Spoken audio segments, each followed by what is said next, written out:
of a certain age and my country was at war, and I would have a choice to make. Was I going to participate or was I not going to participate? And I would remember that choice for the rest of my life.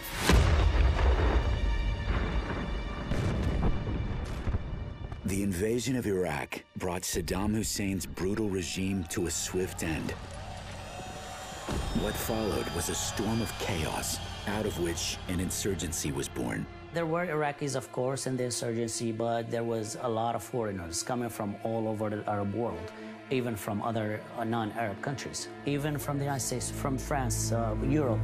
Among those vying for power, one Jordanian man stood out. His name was Abu Musab al-Zarqawi.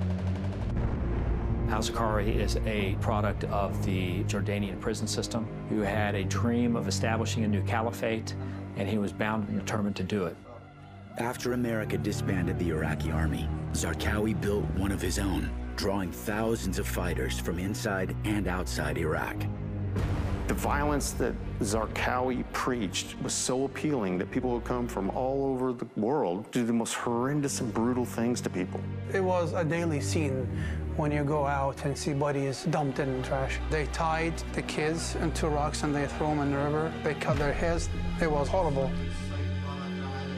You're either with them or you're against them. If you're not with them, or if you don't financially support them, you're dead by all means. Zarqawi called his group Al-Qaeda in Iraq. Today we know them as ISIS.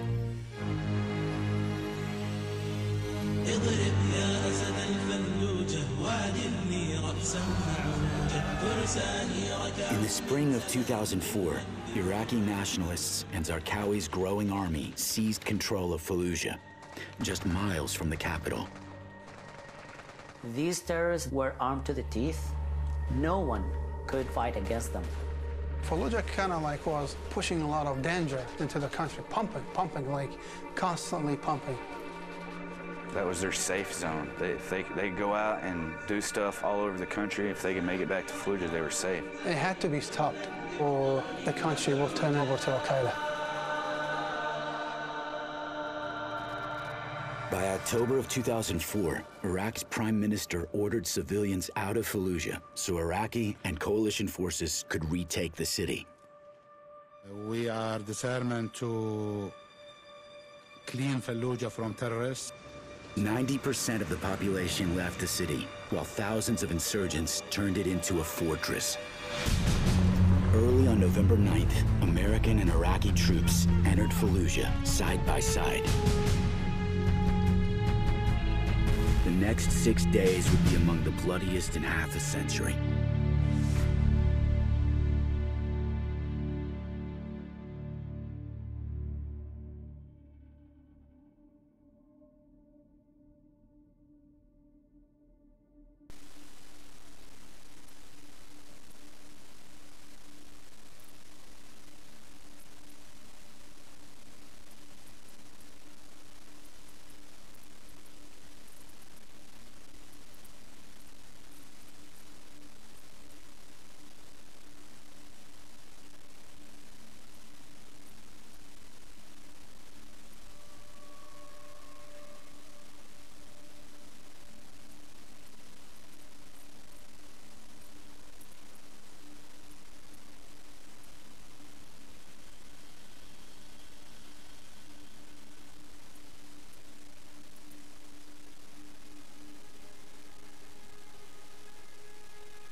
It was real for us very quickly. We had a, KIA Marine within 5 minutes.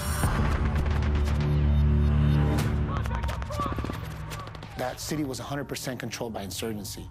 We would find a head in the street, and there was no body. And we would find a body, and there was no head.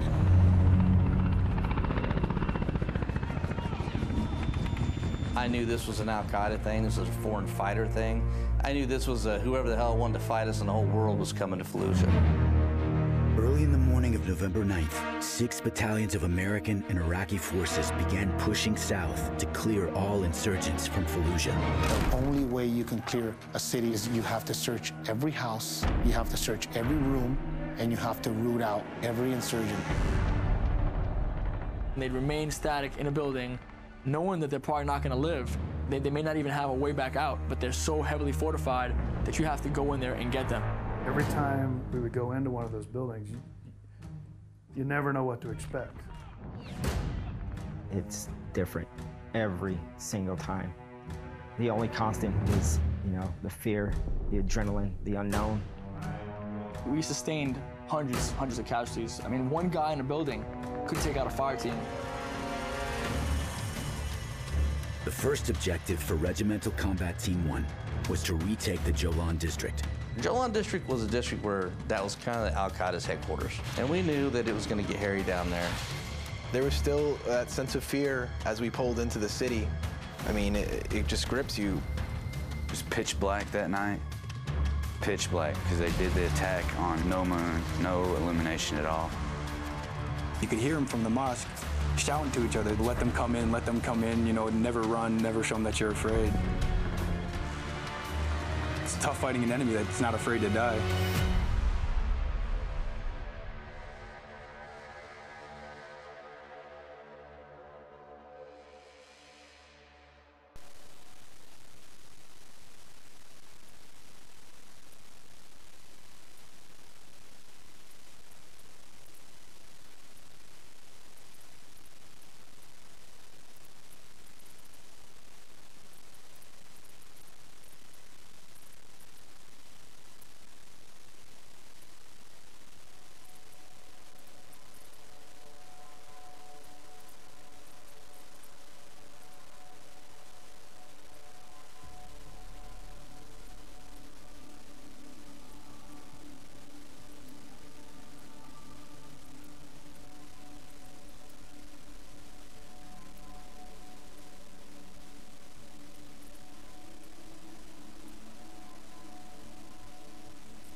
Help our boys out.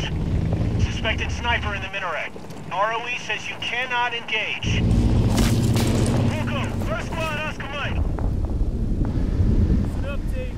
Got snipers pinned down on that roof. We gotta get them out.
squad, get up there and help our boys out.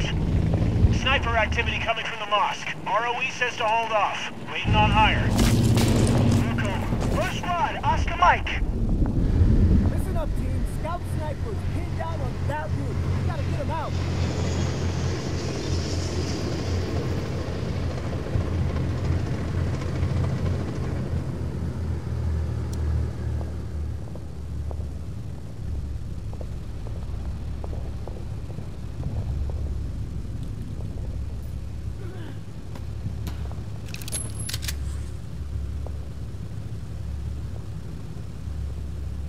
Cover the street!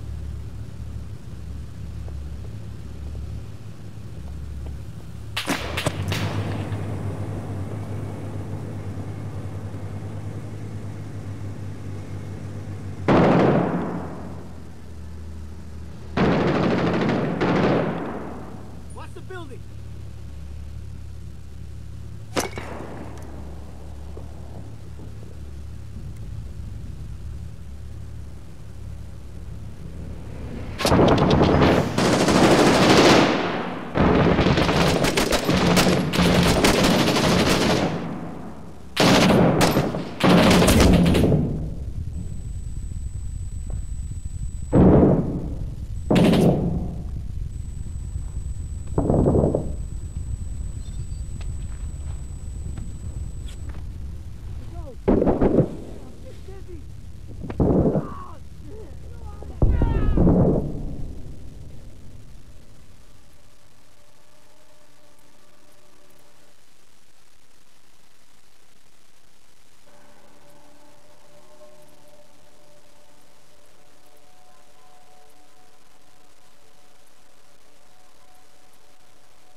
Jack here, this is Fishfinder. Fishfinder. Go ahead, Fishfinder. I have visual on multiple insurgents south of LRP Butler on a rooftop. That might be the AQI headquarters we've been searching for. Copy that. I'll get 3rd Squad to secure the target. 3rd Squad, this is Spartan 3. Iron Mountain convoys approaching LRP. ETA, 20 mics. Clear and hold that AQI headquarters until convoy arrives with resupply.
points is secure.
Jack here, this is Fish Finder.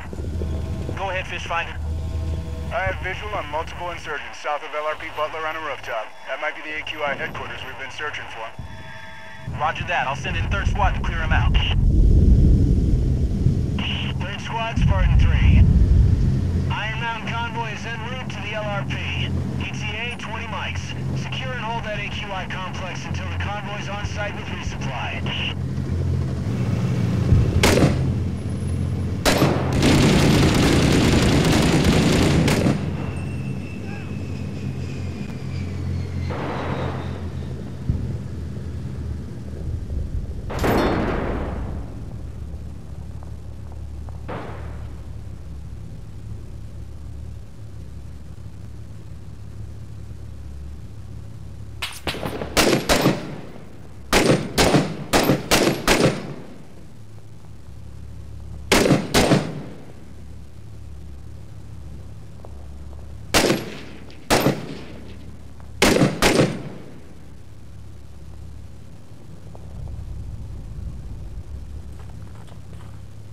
Possible mortar fire coming from a roof in your sector.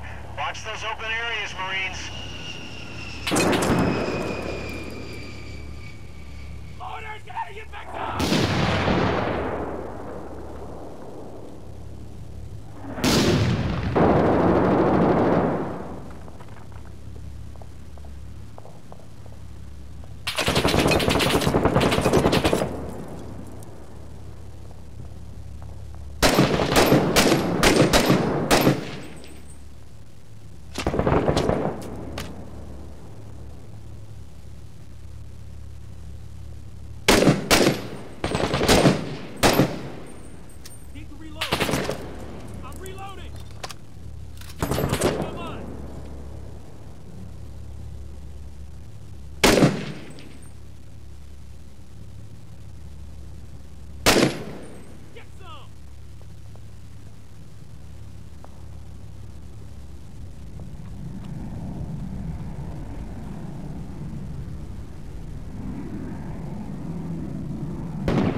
squad. We're heading into the complex.